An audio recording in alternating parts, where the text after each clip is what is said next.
President Trump announcing tariffs. He says this on Truth Social. We have subsidized Denmark and all of the countries of the European Union for many years by not charging them tariffs. It is time for Denmark to give back. World peace is at stake, he says. China and Russia want Greenland, and there is not a thing that Denmark can do about it. Starting on February 1st, Denmark, Norway, Sweden, France, Germany, the UK, the Netherlands, and Finland will be charged a 10% tariff on any and all goods sent to the United States. And as soon as you started talking about Greenland, these tariffs, Rachel clicked on her heater. Yeah. Is that a coincidence? Listen, the foreign leaders, these foreign leaders have responded to this very pointed, Not surprisingly, and not happy. And so here's what they've blasted out on this tariff threat. British Prime Minister Keir Starmer said, "Our position on Greenland is very clear.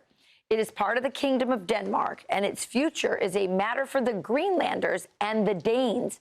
We have also made clear that Arctic security matters for the whole of NATO and allies should all do more together to address that threat from Russia across different parts of the Arctic. Applying tariffs on allies for pursuing the collective security of NATO allies is completely wrong. We will, of course, be pursuing this directly with the administration." And meanwhile, French President Emmanuel Macron says tariff threats are unacceptable and have no place in this context. Europeans will respond to them in a united and coordinated manner if they were to be confirmed. We will know how to uphold European sovereignty. It is in this spirit that I will speak with our European partners. And so here's what's interesting to me. I don't understand. So we pay for NATO because NATO wants us to protect them from Russia. Sure.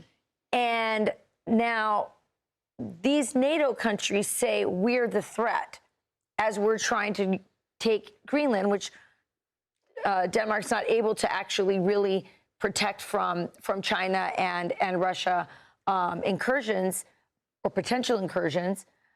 So how is this? Why are we paying people who see us as a threat to protect them? Well, let's go back, Rachel, to 1951. The U.S. government made a treaty with the Danes, with Denmark. That's right. That the United States could station military forces there. And Kim Strassel had an interesting column in the Wall Street Journal saying that Trump pretty much has already taken over Greenland. They have everything. We can deploy as many forces as we want. Of course, President Trump wants his Golden Dome. Where do you put that? You have to put that in the Arctic. President has 3 years to get that deployed. That's a big part of this. The president wants Greenland. I think part of it is his legacy. You have some, obviously, as is read from those world leaders, very nervous European allies. By the way, if the United States were to buy Greenland from Denmark, wouldn't be the first time the United States bought islands from Denmark. Have you heard of the Virgin Islands? Yes. 1917, they're known as the Danish West Indies.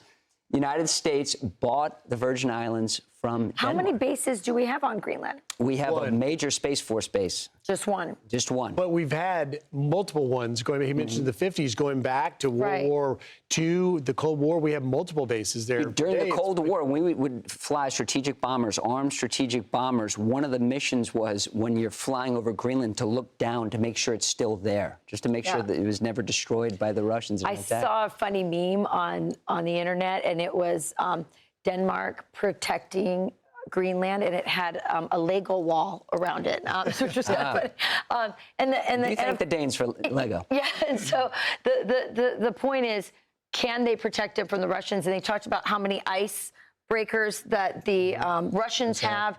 They're able to nuclear powered. Yeah, they're able to make more shipping lanes, and so this is. You've talked a lot about the Don Road Doctrine, Griff. This is part of it. Yeah, it is. And, you know, look, this President Trump's second term has really been different from the first one in that using tariffs to get people to the table to negotiate is one of his most successful tactics in the first year we've seen of the second administration. And so he set a February 1st date. We'll see. But one thing is for sure, when you were reading Macron and Starmer's statements, they got a little bit of a sobering wake-up call. We need to come to the table. We'll see where it goes. I'm not entirely President wants to make a deal, it's going to go into effect, but he's put it out there. I'm Steve Ducey. I'm Brian Kilmeade. And I'm Ainsley Earhart. And click here to subscribe to the Fox News YouTube page to catch our hottest interviews and most compelling analysis.